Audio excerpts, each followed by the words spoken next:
आज की कहानी का नाम है लोग क्या कहेंगे। नमस्कार मित्रों, आपका हमारे चैनल कहानी के मंजर में स्वागत है। कहानी सुनने से पहले हमारे चैनल को लाइक और सब्सक्राइब करना ना भूलें। तो आइए सुनते हैं कहानी। अरे बहू, कितनी बार कहा है सिर पर पल्ला रखा करो। गुस्से में तमतमाते हुए शोभा जी बोली। पीहू सकपकाई हुई सिर पर पल्ला रखते हुए बोलती है, जी मम्मी जी, आगे से ध्यान रखूंगी। शोभा जी का बरेली शहर में एक बहुत बड़ा मकान है। शोभा जी व अनिल जी का एक बेटा मानव है जो कि सॉफ्टवेयर इंजीनियर है। अभी पिछले महीने ही उसकी शादी पीहू से हुई है। शोभा जी की बहू पीहू बहुत ही सुंदर तीखे नाक नक्श वाली है।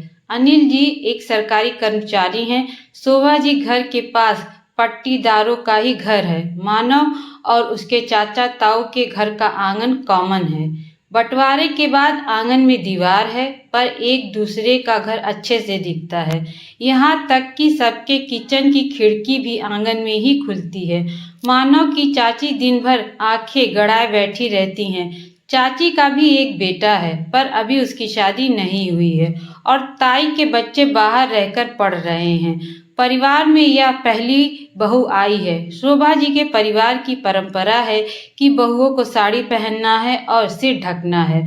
उनके परिवार की यह सोच भी है कि साड़ी में ही बहुएं अच्छी लगती हैं। शोभा जी को डर रहता है कि बहू की नई नई शादी हुई है। सिर का पल्ला खुलते ही चाची ताई आस पास व परिवार में बात कर उनके घर की जगहसाई कर देंगी कि फलाने की बहू ऐसी है। 2 मिनट भी सर पर पल्लू नहीं टिकता। ससुर जी के सामने मुंह उघाड़े घूमती रहती है। शोभा जी वैसे बहुत अच्छी हैं, पीहू से बहुत खुश रहती हैं। बस इसी बात को लेकर उनको पीहू को हमेशा टोकना पड़ता है। वह उन्हें कई बार गुस्सा भी आ जाता है। उनको पल्ला ना करने से कोई दिक्कत नहीं है, पर उन्हें लगता है कि लोग क्या कहेंगे। यही सोचती है कि अभी बच्ची है और धीमे धीमे सब सीख जाएगी। धीरे धीरे अब तो 6 महीने बीत गए। पीहू की आदत पल्ला लेने व साड़ी पहनने की हो गई है। उसको उलझन तो होती है, पर उसके साथ उसने समझौता कर लिया है और जीना सीख लिया है। 8 महीने बाद पीहू गर्भवती होती है।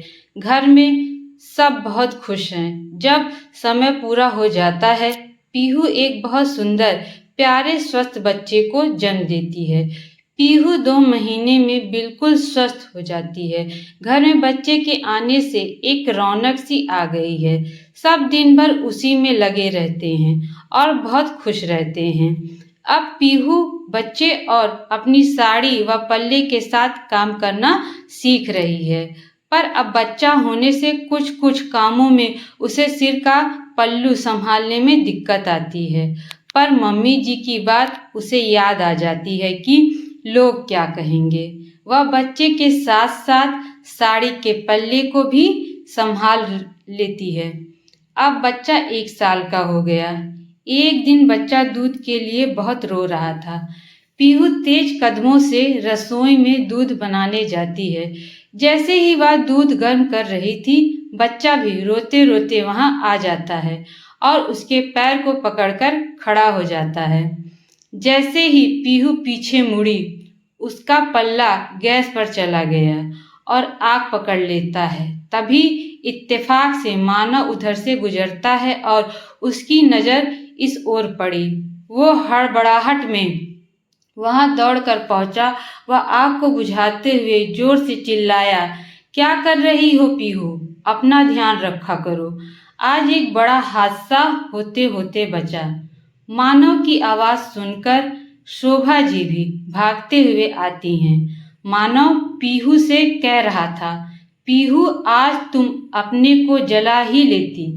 शोभा जी देखती हैं कि पीहू की साड़ी का कोना थोड़ा जल गया है। वह भी बहुत घबरा जाती हैं। मानव क्रोध में कहता है, क्यों माँ, आप हमेशा पीहू को पल्ला रखने को बोलती हैं। आप देखो, इतना बड़ा हादसा अभी हो जाता। शोभा जी कहती हैं, अरे पल्ला ना करने से मुझे कोई दिक्कत नहीं है, पर लोग क्या कहेंगे। माँ, आप लोगों को क्यों देखती हो? आप अपना देखो। लोग कुछ न कुछ तो हमेशा कहेंगे। शोभा जी को भी मानव की बात सही लगती है।